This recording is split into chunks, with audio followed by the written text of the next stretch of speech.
Hello, everyone. Welcome back to the Student Arcs Network. This is Ryan here. Today, I bring you a breaking news that PCAT is discontinued.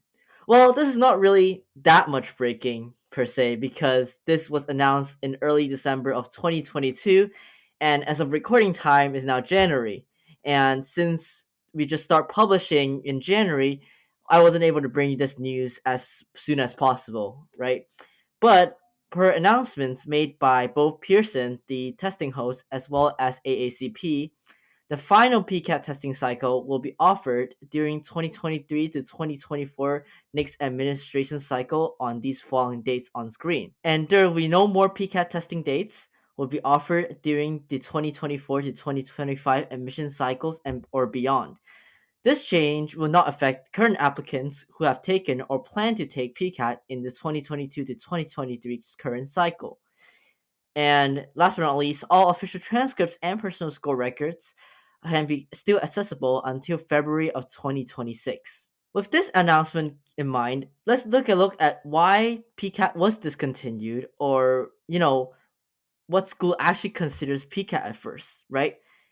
You can easily access this information within the FarmCast system, where there's a directory where you will allow to search up what some of the requirements of each school and what they are looking for their prerequisites. And just by going through that system, if you sort through it, actually none of the schools currently requires PCAT 100%. There are a couple of schools that would recommend and take PCAT into considerations in their administration. And most likely, these schools have had like some sort of requirement for PCAT before, but it was pushed back, and most likely these schools got pressured into discontinuing the requirement of having PCAT. While this discontinuation occurs, it is important to check your school requirement and the changes they made according to the situation now. Moving on to some of my own thoughts on why PCAL was actually discontinued and things that I want to take a look at and to just analyze what the admissions is currently going on in pharmacy schools. So, just by looking at why PCAL was discontinued, there's two major reasons that I believe that it came into factor in terms of whether PCAT was a successful test in the long run or not.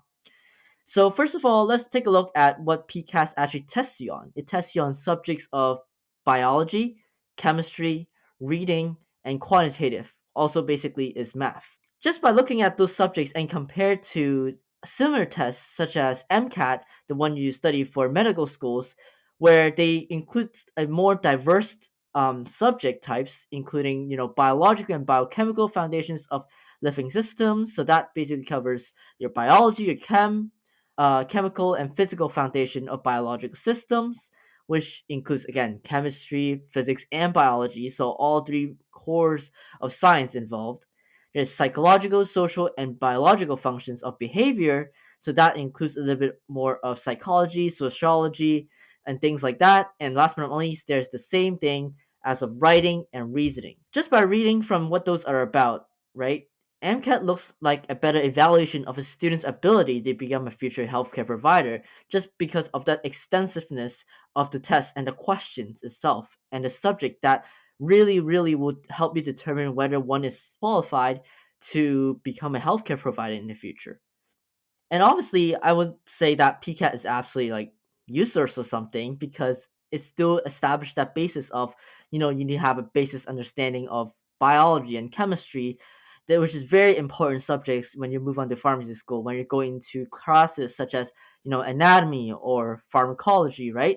These are all integrated into each other. And I'm sure that biology and chemistry, or even the combination of both, biochem, has some part to play in it. But wouldn't that also kind of duplicate in terms of what PCAT's about when you have prerequisites of courses that you study in undergrad already covering those points?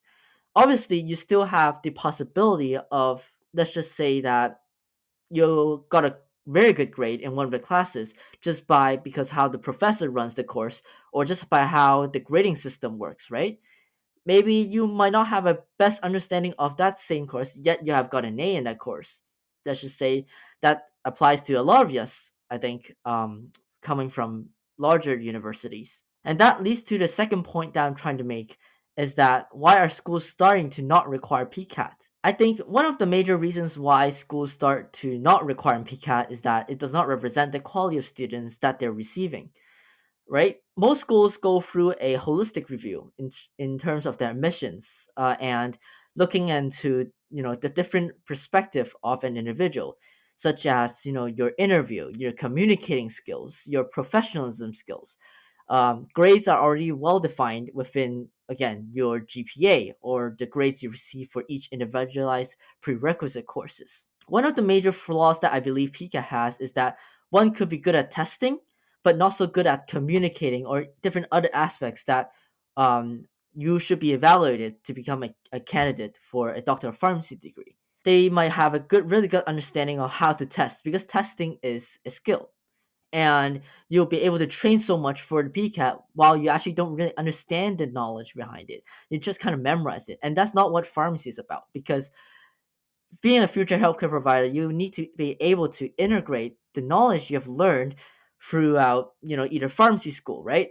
To apply it to patients and make sure that patients have access to medication safely. Yes, I would say that PCAT might serve as some sort of basis to one's understanding of, basic science subjects, but isn't that also represented in grades and classes? So is it, again, necessary for one to go through PCAT to properly evaluate a candidate? Second point, in terms of why schools are starting to drop PCAT, coming from, there's a trend of lack of students applying for pharmacy schools in general, and pharmacy schools are trying to make it more as an incentive for you to apply to schools. Most likely, case considering that the amount of pharmacy school students declining each year and the amount of pharmacy school we have in this country, right? While I guess I'm not an expert in terms of the criteria in accreditation from the ACPE or what is required for a school to properly evaluate a student in order to be accredited, I'm sure that schools at this time and age would definitely decrease their requirements as much as possible to try to fill that class. We can track back to what ACPE standard is. On standard 16, of which represents the admissions portion, on point 16.4, it says, quote, the college or school sets performance expectations for admission tests, evaluations, and interviews used in selecting students who have the potential for success in the professional degree program and the profession. This, on the service level, basically means that it shows it is down to one school standard to evaluate a student and is not a really much standardized process from ACPE in terms of what is getting evaluated. The good thing is that, as an additional point, which I guess it might be another topic another day, is that at least the essay and interviews cannot ever be dropped since it is clearly written in the standard in point 16.6 and 16.7. Now, looking forward into what discontinuing PCAT means, right? How we should, as a field, look into evaluating pharmacy students in the future. While PCAT is gone forever in the near future, I believe that dropping of this test should not mean that pharmacy school standards should be dropped due to the lack of students applying for pharmacy school each year. Question I think bounds to, how can we evaluate students' academic standard properly without tests? Will grades from undergraduate be suffice in this holistic review process? How about the for folks who might not have the brightest grades for whatever reason they went through, but have a passion and dream to become a pharmacist? On the flip side, we should also be able to ask, are lowering standard really going to help the field of pharmacy in the future? If students struggle with the program and eventually need to drop out and pay the debts of schooling without any reward of actually getting the degree, if schools weren't able to train well qualified pharmacists, isn't that ultimate harm on patients and affect the reputation of the profession? In fact, what we should do is, I think, maintain the standard of pharmacist training, and that starts not from recruitment and admissions, but from pre pharmacy education and exposure. If you want quality pharmacists that will be able to deliver medication safely for patients or to clinically evaluate a medication's complication, we should start from emphasis on why pharmacy, why the passion to pursue the field, and the effort made to approach the next step of one's career and to commit to a doctor of pharmacy education. Recruitment criteria is a verification of one's ability, but the prime factor states is what makes a good pharmacist in one's journey.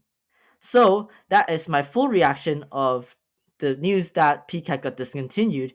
I hope you enjoyed this video. Let me know in the comments of what are your thoughts. Keep on supporting our channel by subscribing on our YouTube, and also follow us on Instagram and Twitter. Thank you. Bye bye.